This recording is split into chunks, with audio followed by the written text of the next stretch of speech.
America अब तक अपने हाइपरसोनिक मिसाइल प्रोग्राम को सफलता नहीं दिला पाया, लेकिन भारत ने रूस के साथ मिलकर ये साबित कर दिया कि हम भी इस तकनीक में महारत हासिल कर सकते हैं, बनाए जिन्हें रोक पाना अब नामुमकिन है। दरअसल हाइपरसोनिक मिसाइलें वे हथियार होते हैं जो ध्वनि की गति से 5 गुना तेज यानी 6200 किलोमीटर प्रति घंटे से अधिक की गति से उड़ती है। इनकी खासियत यह है कि ये इतनी तेज है। ब्रह्मोस 2 इसका बेहतरीन उदाहरण है। दिखा रहे हैं कि भाई हम बड़े तगड़े हो गए, अब हम वो नहीं रहे जो हम हुआ करते थे। सो एक इंडिया के पास it has a clear maritime dominance, ठीक है दी, एडवांस कैपेबिलिटी है, स्ट्रेटेजिक रीच है, इंडियन नेवी जो है वो डोमिनेंट है इंडियन ओशन रीजन में, ब्लू वाटर स्टेटस उसके पास। कमिट कर दिया 20,000 crore rupees. BrahMos is a cruise missile, it is a supersonic cruise missile, one of the best in the world. और लोग कहते हैं कि ब्रह्मोस की जो काट है वो ना के बराबर। 1000 करोड़ रुपए के भारत ने हथियारों का ऑर्डर दे दिया और कमिट कर दिया 20,000 करोड़ रुपीस। ना हो रहा हो तो अंदर कमजोरी नजर आती है, और उसके बाद जिससे आपने लड़ना है वो रोज कुछ ना कुछ ऐसा कर रहा है कि कभी वो मच शहर को के ऊपर कब्जा कर लेता, कभी कोयटा से लेकर कभी ट्रेन उड़ा दी, कभी प्लेन उड़ा दिया, कभी फौजियों को हाईजैक करके ले गए, पुलिस वालों को हाईजैक करके किडनैप करके ले गए। कोई वो डिग्निटरीज है कुछ कर नहीं पा रही है। तो इसका सीधा मतलब ये है आर्मी में कमजोरी आ चुकी है। और ये आप और हम तो यहाँ डिस्कस कर रहे हैं, वहां बैठे हुए जो लोग हैं वो हमसे कहीं ज्यादा इंटेलिजेंट है, वो समझते हैं, उनके पास तो अंदर के इनपुट्स भी होते हैं। बिल्कुल। एयरक्राफ्ट कैरियर हैं, न्यूक्लियर सबमरीन्स हैं, इंडिजनाइजेशन की तरफ फोकस है, ठीक है जी। इंडो पैसिफिक में देख रहे हैं पाकिस्तान जो है वो अपनी कोस्टल लाइन को डिफेंड कर सकता है, उतनी फायर पावर उस तरह नहीं है। टेक्नोलॉजिकल सोफिस्टिकेशन और स्ट्रेटेजिक रीच जो है वो एक चैलेंज है हमारे लिए, ठीक है जी। ब्रह्मोस का रेंज है 500 किलोमीटर और ब्रह्मोस जो नया डीआरडीओ डेवलप कर रहा है along with BrahMos aerospace, that will have a range of 900 kilometre. जय हिंद दोस्तों, नमस्कार दोस्तों। जहां अमेरिका जैसे बड़े बड़े देश हाइपरसोनिक मिसाइल नहीं बना पा रहे हैं और बना भी ले रहे हैं तो उसका सफल परीक्षण नहीं कर पा रहे हैं। अमेरिका कहता है हमने बना लिया है हाइपरसोनिक मिसाइल, पर वो जब टेस्ट करते हैं तो टेस्ट फेल हो जाता है। वहीं अगर बात करें भारत की तो भारत और रूस ने मिलकर ब्रह्मोस मिसाइल बनाया है। अब ब्रह्मोस मिसाइल 2 को बना लिया है।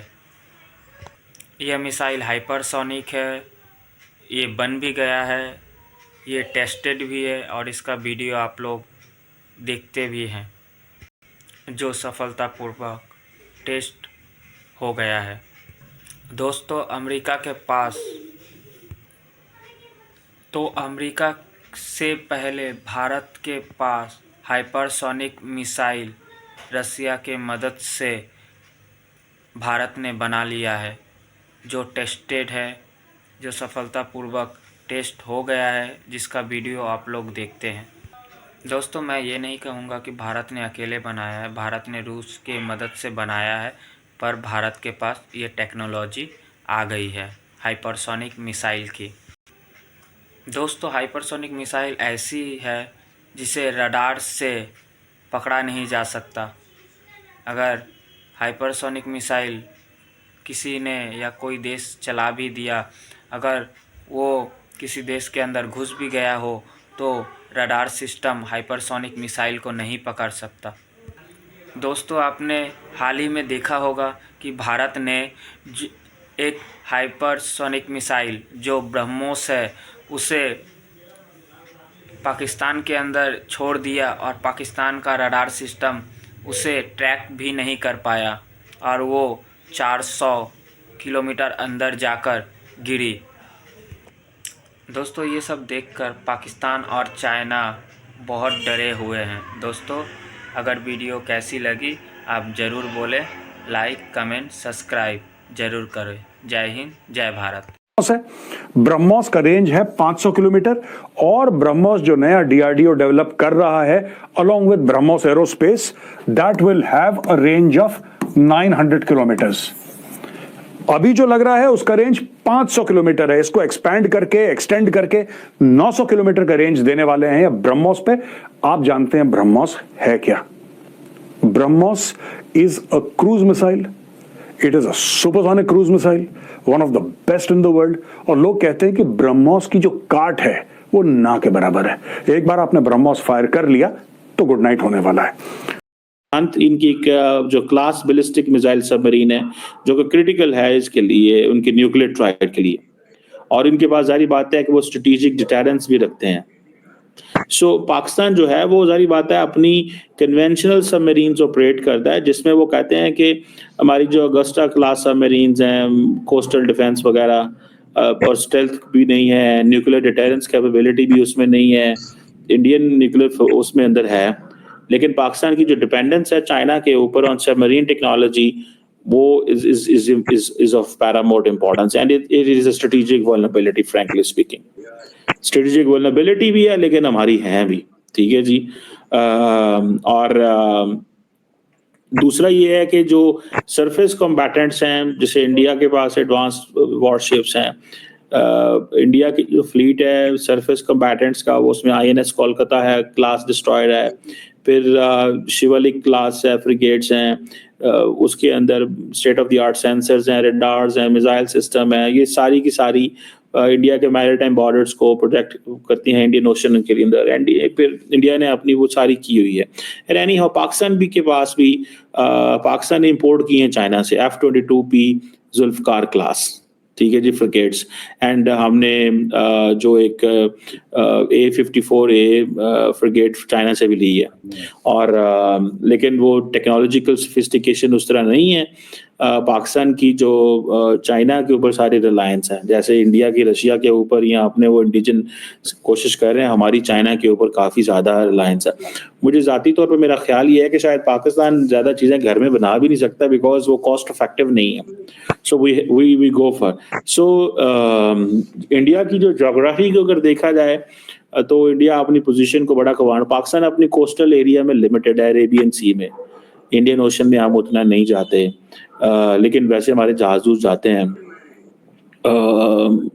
लेकिन हमारे पास, क्योंकि हमारे पास न्यूक्लियर ट्राइड तो नहीं है, बट हमारे पास उनको पता है वैसे हमारी स्ट्रेंथ क्या है। सो इंडियन ओशन रीजन के अंदर वी लुक आफ्टर, पाकिस्तान देखता है अपनी मैरीटाइम ट्रैफिक को, ठीक है।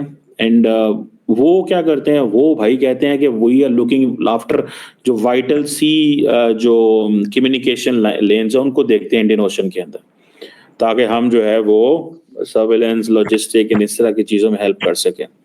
सो इंडिया की अगर आप देखें तो देखें, हमारा जो प्रॉब्लम है कि हम टोटली एक्सटर्नल डिपेंडेंसी है।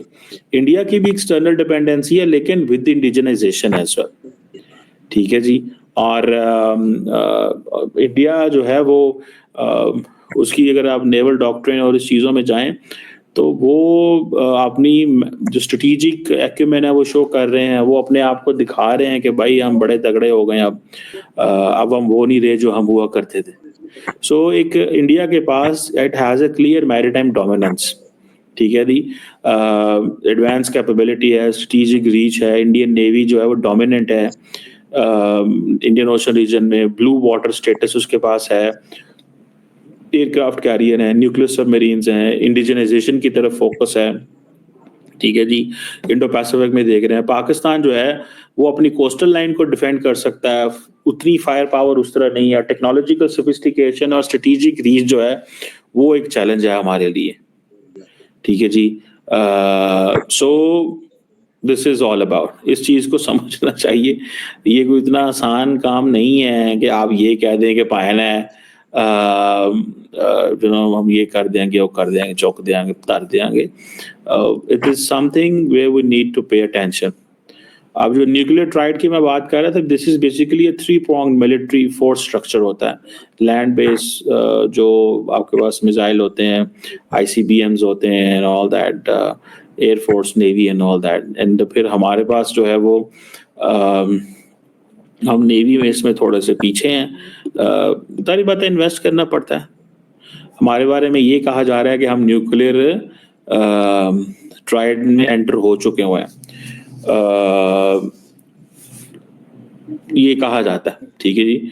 पाकिस्तान ने एक सबमरीन लॉन्च क्रूज मिसाइल जो है बाबर 3 एक जो है वो टेस्ट किया था इंडियन ओशन के अंदर, और ये कहा जा रहा है कि ये एक लैंड जो है वो लॉन्च बाबर 2 का ये एक वेरिएंट है, मिसाइल का एक वेरिएंट है। 450 किलोमीटर पे इसने हेड किया था। सो पाकिस्तान मिलिट्री ने इसके ऊपर स्टेटमेंट वगैरह जारी की थी कि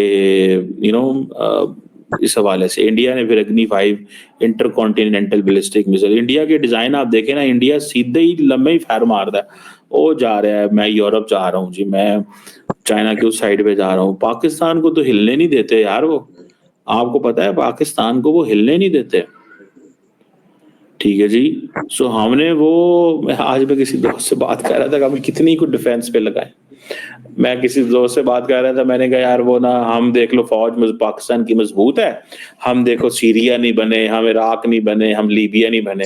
उस दोस्त ने मुझे कहा, उसने कहा सीरिया इराक लीबिया तो नहीं बने पर कनाडा भी नहीं बने हम, मतलब वेची के फंस फुस गए हैं। So these are some important things, and मेरा ख्याल से कि जो ये जिसे कहेंगे ना कि वो जो भुट्टो साहब ने कहा था ना कि हम घास खाएंगे, हैं, तो घास पे अवाम आ गई है, ठीक है जी, घास पे अवाम आ गई है। लेट्स सी कि कब तक हम जो है ना वो प्रॉपर घास पे लगे रहते हैं या क्या होता है हमारे साथ। But it's very significant in that के अगर इंडिया इतने बड़े पैमाने पे ये सारा कुछ कर रहा है तो वे डू वी स्टैंड, और क्या हम अपनी नेवी शेवी पे पैसा लगाना चाहिए और करना चाहिए। दैट्स व्हाट आई अंडरस्टैंड, क्योंकि अगर आप नेवी पे पैसा नहीं लगाते तो आपका एक साइड सिक्योर नहीं है। देखिए जो अगली जंगें होनी है ना वो लिमिटेड जंगें होनी है, कोई फुल स्केल जंग थोड़ी होनी है, छोटी छोटी जंगें होनी है। और छोटी जंगों में फिर ये होता है कि आप जो उसमें फिर आपके लिए आपने you have to act abruptly act करना पड़ता है, एंड दैट इज वेयर आप, जैसे हमने फॉर एग्जांपल इंडिया ने जब हमला किया तो पाकिस्तान ने जब जवाब दिया तो that was an abrupt action है, वो उसी वक्त करना पड़ता है, उसमें आप इंतजार नहीं कर सकते, यू कांट वेट किता देगे, ये है एक चीज।